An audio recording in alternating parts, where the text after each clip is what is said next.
At 4:30 a.m., the first Australian troops landed, surprising the 200 Turks guarding the shore.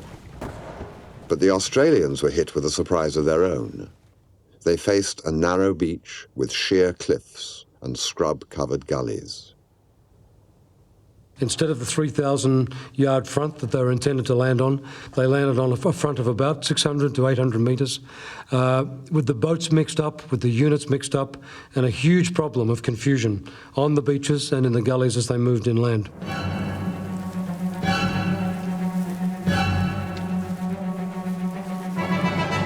Despite the confusion, the Australians moved quickly inland. Only 10 Turkish soldiers out of the company of 200 survived the attack. The survivors fought as they retreated. They needed reinforcements, and they needed them fast.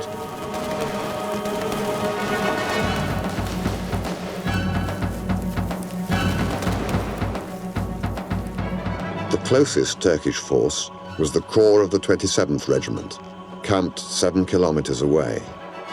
Its commander was Lieutenant Colonel Mehmed Shifik. We could hear the roar of many rifles in the distance. We knew that this roar meant that just a handful of our comrades from the regiment, far from any help, were trying to do their duty under great hardships against an enemy with much superior numbers. Lieutenant Colonel Mehmed Shifik.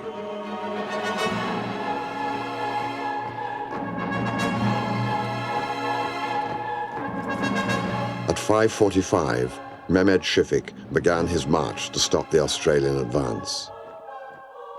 But he would not arrive for 2 hours. As the Australian assault progressed, the British launched Hamilton's main landing further south at Cape Helles. The 6-kilometer coastline targeted for the attack was guarded only by a single Turkish battalion of 1,000 men. At 5 a.m., the ships opened fire on the Turkish shoreline.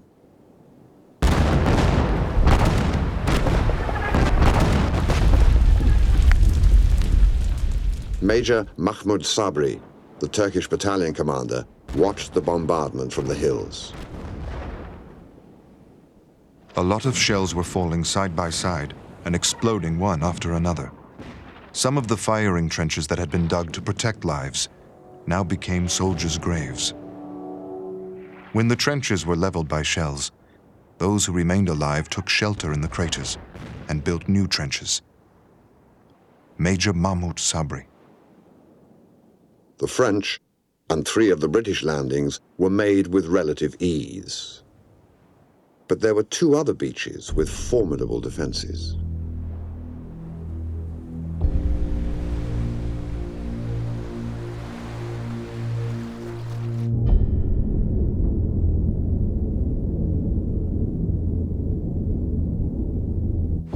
At W Beach, the Lancashire Fusiliers met heavy fire, and casualties were high. But despite this, they managed to secure the beach and capture the Turkish positions on the cliffs. The ultimate success of all the landings depended on V Beach. Only a single Turkish company defended the natural amphitheater, but they were well dug in.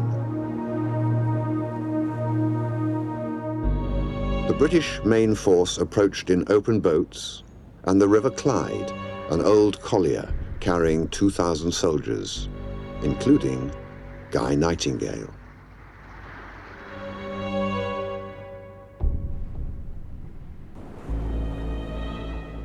"6:22 a.m. Run smoothly ashore without a tremor. No opposition. We shall land unopposed. Lieutenant Colonel Weir Delancey Williams."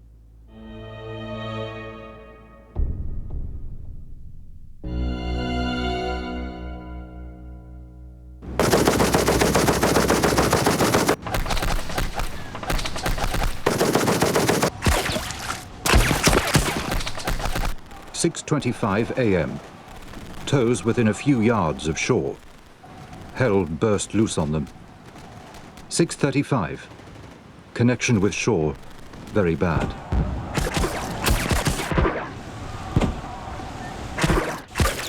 As each boat got near the shore, snipers shot down the oarsmen. The boats then began to drift, and machine gun fire was turned onto them. You could see the men dropping everywhere, and of the first boatload of 40 men, only 3 reached the shore, all wounded. The place was a regular death trap. Guy Nightingale. In 15 minutes, the men in the open boats were reduced from 700 to 300, most of them wounded.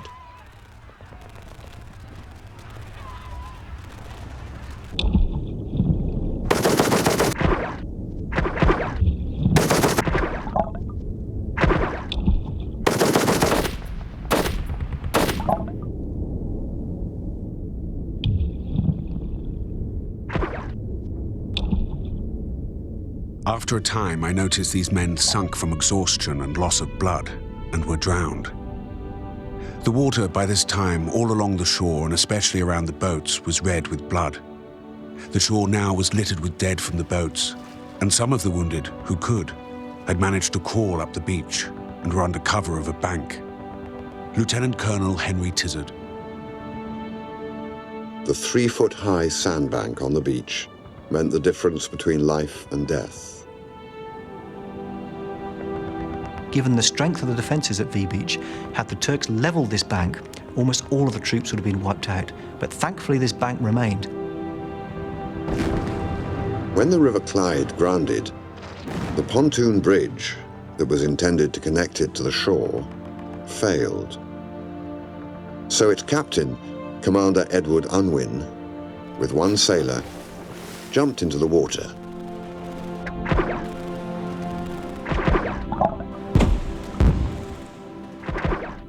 They lashed a few lighters together and managed to form a makeshift bridge.